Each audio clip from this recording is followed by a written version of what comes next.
নেতা বানানোর যোগ্য ব্যক্তিকে অবশ্যই শতভাগ সত্যবাদী, অবশ্যই শতভাগ ন্যায়পরায়ণ হতে হবে। সে নেতা, সে লিডার।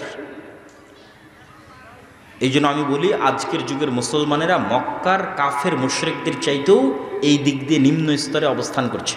কেননা মক্কার কাফের মুশরিকদের সর্দার আবু সুফিয়ান তার চিরশত্রু মুহাম্মদ সাল্লাল্লাহু আলাইহি ওয়াসাল্লামের নামে জেরুজালেমে বসে বাদশাহ হিরাক্লিয়াসের দরবারে একটা কথাও মিথ্যা বলেনি।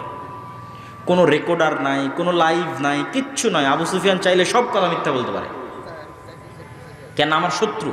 কিন্তু আবু সুফিয়ান লিডার। আরবরা জানেই না যে লিডার কিভাবে মিথ্যা বলতে পারে। তো তার রক্তের মধ্যে নেতৃত্ব আছে। আবু সুফিয়ানের ছেলে মুআবিয়া, আবু সুফিয়ানেরই পরবর্তী বংশধর হচ্ছে উমাইয়া খেলাফতের শাসনামল, মুআবিয়া রাদিয়াল্লাহু তাআলা আনহু। মানে রক্তের মধ্যে নেতৃত্বের গুণ আছে। সত্য না বললে, ন্যায় পরায়ণ না হলে নেতা হওয়া যায় না।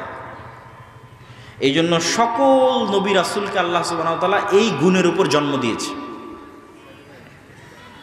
তা আমাদের এই গুণটা নষ্ট হয়ে গেছে কেন? আমরা দীর্ঘদিন ব্রিটিশদের গোলামি করার কারণে আমাদের এই গুণটা নষ্ট হয়ে গেছে। ঠিক যেমন বানু ইসরাইলেরা ফেরাউনের গোলামি করেছিল, তখন বানু ইসরাইলেরাও ধোঁকাবাজ, মিথ্যুক, প্রতারক, সংকীর্ণ মনা হয়ে গেছিল। যেই বানু ইসরাইলেরা চোখের সামনে দেখছে ফেরাউন ডুবে গেছে, সেই বানু ইসরাইলেরাই মুসা আলাইহিস সালামকে বলতেছে, যতক্ষণ তোমার আল্লাহকে দেখবো না ততক্ষণ ঈমান আনবো না।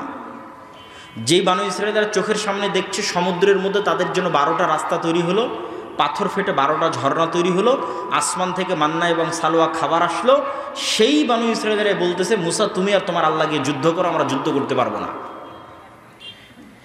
তো এই যে 12টা রাস্তা তৈরি হলো, ঝর্ণা ফেটে 12টা, পাথর ফেটে 12টা ঝর্ণা তৈরি হলো, এরা সব নবীর সন্তান।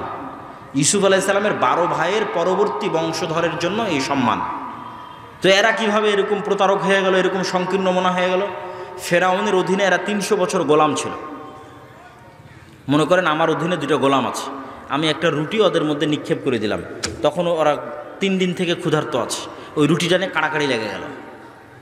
এই যে রুটিটা নিয়ে কাড়াকাড়ি লেগে গেল, এটা হলো গোলামের নেচার। এখন এই রুটিটা পাওয়ার জন্য মিথ্যা বলবে, এই রুটিটা পাওয়ার জন্য ওকে মারবে, এই রুটিটা পাওয়ার জন্য ওকে ধোঁকা দিবে, সব কিছু করবে।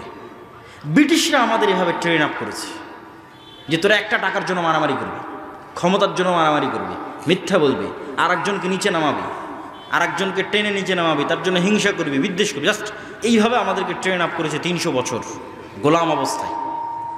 তখন আমরাও হয়ে গেছি বানু ইসরাইলের মতো, আমরাও আর মিথ্যা, ধোঁকা, দুর্নীতি ছাড়া কিছু বুঝি না।